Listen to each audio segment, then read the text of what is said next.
Amis de Mistral TV, bonjour, bienvenue dans votre émission Asphalte. Aujourd'hui, ce 29 septembre 2024, ici à Saint-Péray, pour le 13e rassemblement de la Passe 07 avec la Ronde du Pin en balade. Et puis, cette année, c'est les 40 ans de la Peugeot 205. Et derrière moi, il y a cette voiture incroyable qui a gagné le Rallye Monte-Carlo en promotion avec son pilote, Franck Métifio valentinois, que nous allons voir et interviewer tout à l'heure, mesdames et messieurs, des moments magiques et inoubliables que nous allons vivre durant toute cette journée. Allez, à tout à l'heure.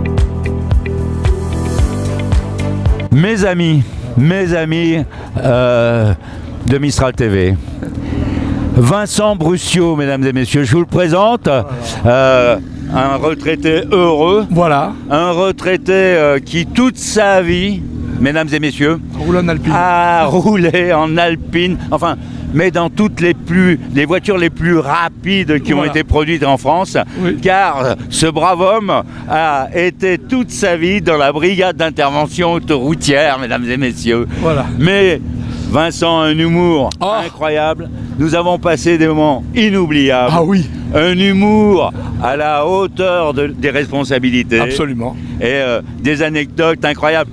À l'époque, dans l'Alpine, vous rouliez avec les bottes. Eh oui. Comme mais au début.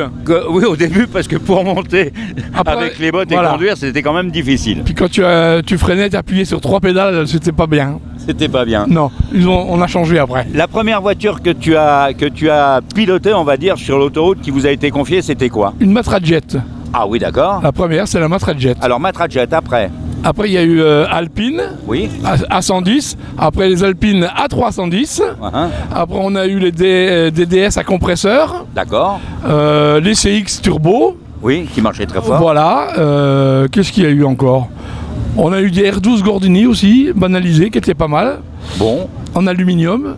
Ah oui. Quand on était assis dedans, on voyait le moteur tourner, c'était très intéressant. Ah d'accord. C'était des protos, hein. D'accord. Voilà, et puis... Il y a eu la R21, non? On a eu des 21 turbo. 21 turbo, oui. Et moi j'ai terminé avec la 405 T16. Ah. La T16, hein. 4 roues motrices, 200 chevaux. Bon, eh bien, mesdames et messieurs, Vincent Bruscio, qui un jour nous racontera, évidemment, des anecdotes... plus rigolotes. Ouais, rigolotes, vraiment. Christian Soulier, bonjour. Bonjour, bonjour à tous. Vous nous accueillez ici dans cette merveilleuse organisation. C'est le 13e rassemblement. Ouais, exactement, ouais, 13e rassemblement. De la Passe 07. La Passe 07. Bon, donc vous êtes deux présidents. Ouais. Moi et Stéphane Chabou. Stéphane Chabou qui est co-président. Et Max qui fait office de trésorier, secrétaire, organisateur, il fait tout Max. Oui, Max c'est l'homme qui est là, mais qui quand même a eu la détermination, a eu la détermination depuis quelques années, voulait passer la main pour se soulager de quelque chose qui ne... Enfin, c'était compliqué de s'occuper de tout. Voilà, là il est plus dans son domaine, ce qu'il préfère faire. Et puis bon, là, avec Stéphane Chabou, vous faites une belle équipe. Oui, on a une bonne équipe parce qu'on est 23, 24 bénévoles. Oui. Et tout le monde s'en donne à cœur joie d'aider, de faire comme aujourd'hui. Hein. Le monde que l'on a, le beau temps. On est à Saint-Péray dans l'Ardèche. Oui. Il fait toujours beau chez nous. Oui, c'est vrai. C'est vrai.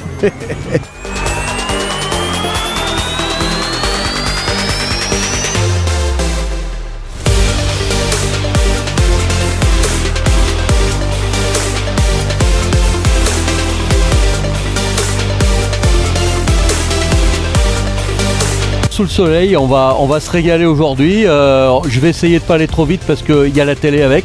Donc voilà, c'est super organisation et on va essayer de faire au mieux pour s'éclater.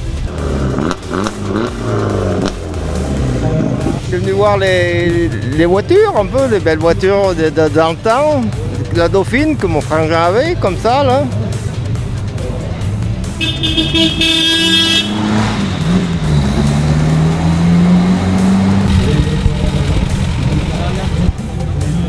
Un petit message sur cette belle voiture là. Quoi dire de plus? Il y a juste à la regarder, non? C'est une Mercedes. Elle parle elle-même de 1960. Voilà. Et donc vous la sortez souvent le dimanche ou... Non, c'est celle du patron, celle-là en vérité. Du coup, je lui ai dit, je la prends, je vais faire un tour. Et il est devant lui là, il est dans la GTR.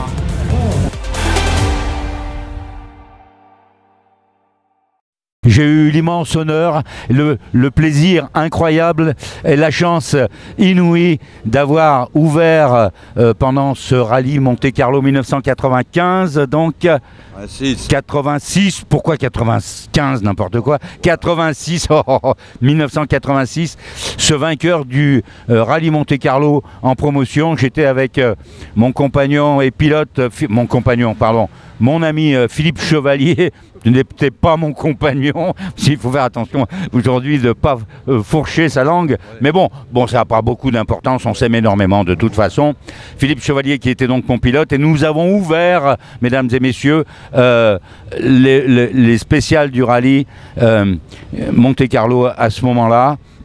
J'ai une anecdote incroyable, la dernière spéciale, c'est pas la seule, j'en ai déjà raconté, j'en raconterai tout au long de la journée, mais nous arrivons à la dernière spéciale, Franck se bat avec Boss, ils se battent un coup à toi, un coup à moi. Nous sommes dans la nuit, nous n'avons pas des téléphones portables à l'époque, il n'y a pas de cabine téléphonique dans les montagnes, on voit de la lumière, on s'arrête à une maison, on tape, un monsieur nous ouvre, il autorise Philippe à téléphoner au PC Course à Monaco. Il sait, à ce moment-là, on vient d'apprendre que Franck est 6 secondes d'avance sur Boss à l'entrée de la dernière spéciale du rallye Monte-Carlo. Là, à ce moment-là, on ressaute dans la voiture car l'information importante, c'est de la donner à Franck juste avant le départ de la spéciale pour que, psychologiquement déjà, il sait que, il est devant et qu'il n'est pas derrière. Ça, c'est quelque chose d'important, même si c'est de quelques secondes, c'est des secondes qui comptent énormément. Et là, c'est la course dans la course. On franchit un peu un barrage de gendarmerie, mais gentiment. Je m'extirpe de la voiture, je suis à une encablure du départ de la spéciale, alors que je vois courir les gendarmes rejoindre mon ami Philippe qui va leur payer un café, j'imagine. Je me dirige vers la 205. La voiture est sur le pas de tir, le commissaire de course vient de lui dire 30 secondes, j'ouvre la portière, Franck me voit, je lui dis tu es 6 secondes devant Boss, et à ce moment-là, son visage, ses yeux qui sont déjà en pleine concentration, on s'approche l'un de l'autre, il a un casque jet, c'est-à-dire des casques ouverts, et on s'embrasse. Peut-être que c'est la première fois de notre vie que nous embrassons un homme, mais quel bonheur, quel bonheur. Et il part, il prend le départ de la course, et voilà. Et il gagne son rallye Monte-Carlo. Franck Métifio, mesdames et messieurs, bonjour. Bonjour, c'est très joli comme histoire, ça me rappelle quelques souvenirs, mais pour pas parler que de ce Monte-Carlo, parce que la vie passe très vite. Et ça fait déjà bientôt, comme tu dis, 14 et 24, 38 ans qu'on était sur le podium de Monte-Carlo 86. Et je suis très fier d'être drômois, valentinois, et de faire partie de cette passion qui nous anime tous, que je vois aujourd'hui encore une fois, et vive le sport automobile.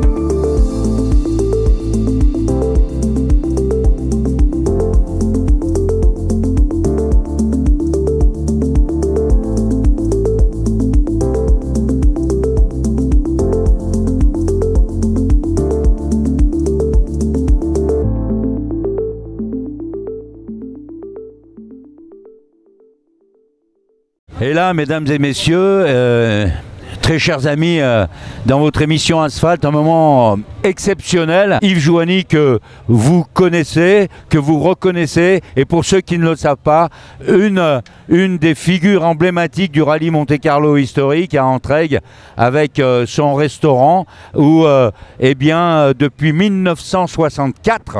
Oui, ça va avoir 60 ans le 4 octobre, c'est-à-dire dans 4 jours. Et papa et maman, à cette époque-là, eh bien...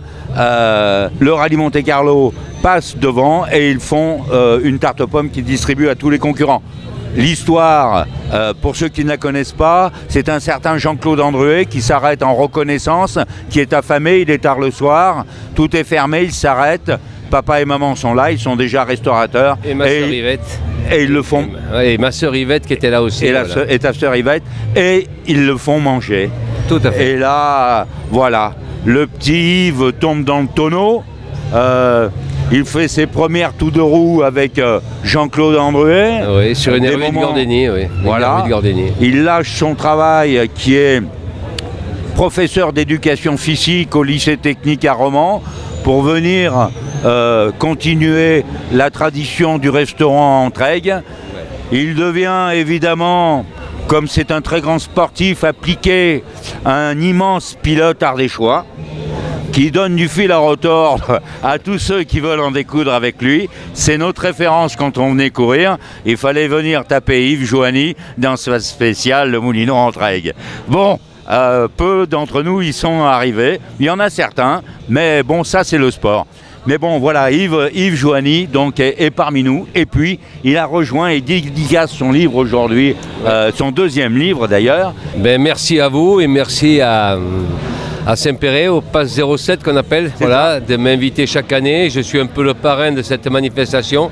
Et c'est vrai qu'aujourd'hui, je suis venu pour le petit livre qui a été le petit supplément de terre de rencontre de la remise.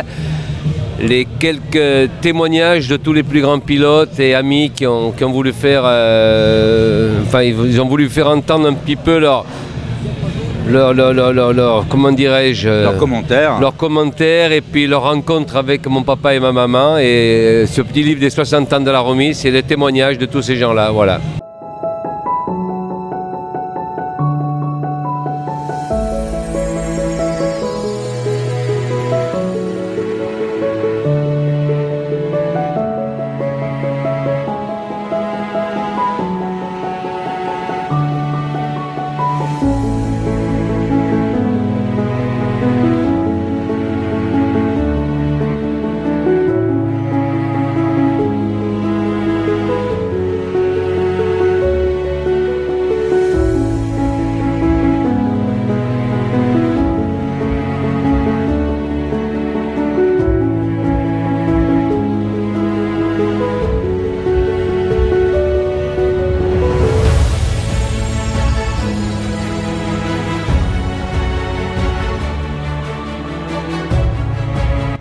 Amis de Mistral TV, eh bien c'est la fin de cette 13e édition de ce rassemblement à Saint-Péret organisé par la Pass 07 et donc nous sommes devant la mairie de Saint-Péret avec son maire Jacques Doubaï qui a donné encore une fois son approbation pour cette incroyable réunion, cette 13e édition. Et puis surtout pour vous dire à l'année prochaine où là encore une fois l'événement va être marqué par des nouveautés que je vous propose surtout pas rater. Aujourd'hui, ça a été à peu près 400 véhicules en turnover, dont 250 en permanence sur ces places dans ce centre-ville de Saint-Péret et avec cette magnifique balade organisée de la Ronde du Pin.